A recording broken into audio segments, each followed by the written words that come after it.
Overwatch 2 could be doing better. Since launched, they have been labeled as the worst game on Steam. Whether they deserve that label is for the players to decide. Regardless of where you fall, it is undeniable that they made some bad decisions with the game.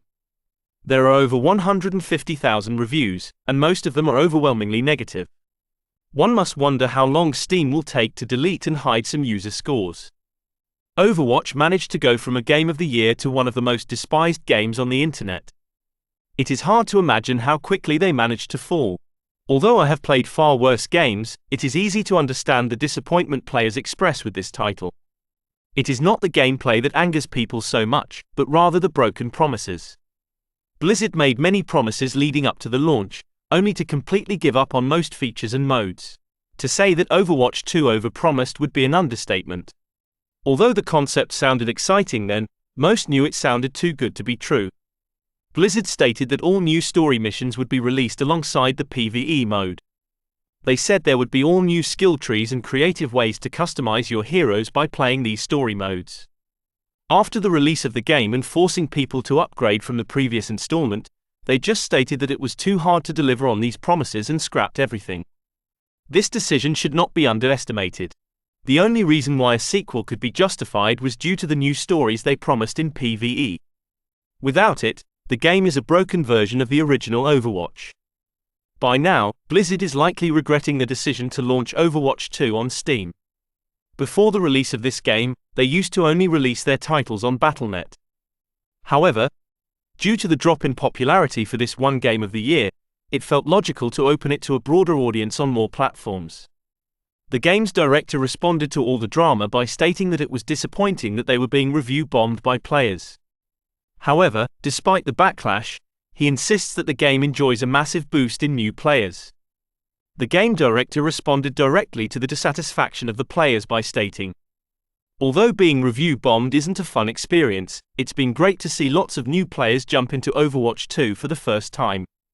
Our goal with Overwatch 2 has been to make the game more accessible than ever for more people than ever before." Many of the reviews on Steam mention the cancellation of the much larger component of PvE that was announced in 2019 as one of their primary reasons for dissatisfaction with the game. I get that. That announcement was about an ambitious project that we ultimately couldn't deliver. If we can't turn back the clock, then what can we do?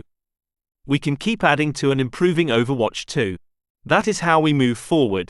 This means more maps, heroes, game modes, missions, stories, events, cool cosmetics, and features.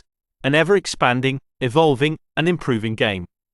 This is the future of Overwatch.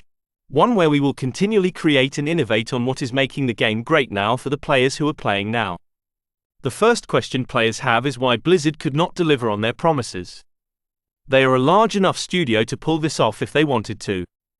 I understand it is easier said than done, but they committed to delivering on it.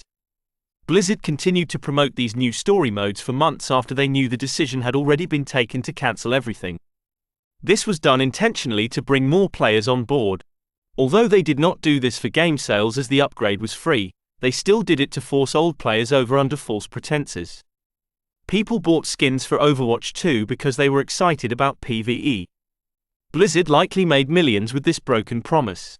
Understandably, plans sometimes do not work out, but it is hard to trust a company after something like this. It is best first to create the product before you announce it. It once again proves who these publishers serve. They only have one goal: to make money for their investors. They will say and do anything to push up numbers and increase stock prices. If they were for the gamers, they would have figured out the challenges and delivered on their promises. However, they are so hurried to push out other in-game microtransactional content that they immediately give up and move on to what will bring the investors money. I would like to believe that things will be better under Microsoft, but it will likely be the same.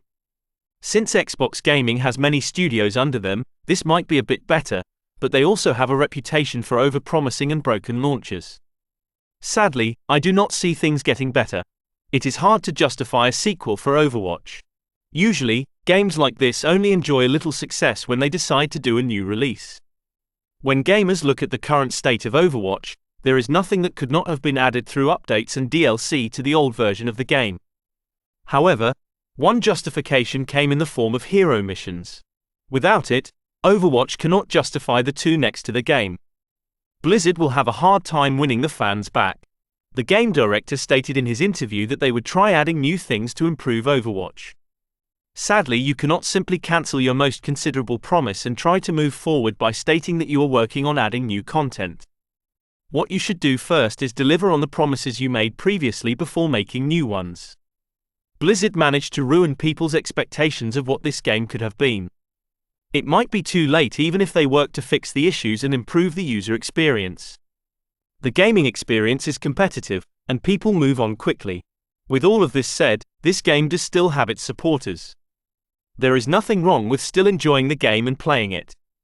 If you dedicate hundreds of hours to it and do not care for the cancelled new modes, you will likely find joy in your experience. If you are one of these people, then there is no issue. However, most people will not fall into this camp. There are 155,000 reviews on Steam, and most of them are overwhelmingly negative. This should tell you what people think and feel. You can dismiss this as trolls who will never play the game, but that would not be smart. Blizzard messed up in a big way, and deep down, they know this. All they can do now is try and move forward. While the trust has been broken, people also have shockingly short memories. Microsoft can add this game on Game Pass once the acquisition is complete, and they will likely be exposed to a whole new world of players willing to try the game.